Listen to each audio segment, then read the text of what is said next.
In 2 centuries of American business, every single bear market was followed by a bull market. So you remember 2008, people lost 50%. This is where 69%. This is where Buffett wins. Buffett is it's such a great concept. I believe in it so much, which is unless you're betting on America disappearing, you will win.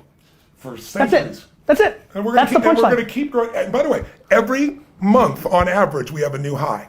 So when you hear it's high, oh my God, it's going to crash, it's high. But let me give you one more. Please. This is the timing, and this will maybe the payoff for you. If you were out of the market on the 10 best trading days in 20 years, instead of 8.2, you got 4.5, almost half as much money. If you missed the top 20 days, trading days in 20 years, one day a year, you're doing what you're doing, trying to be the right timing, you got a 2% return. You might as well bet bonds. If you miss the top 30 days, you lose money. Makes a ton of sense. In 20 years. Makes sense. So the most difficult, the dumbest thing you can do is be out of the market, not you. No, I get it. I'm plenty in the market. Because I believe in it. And then also being prepared.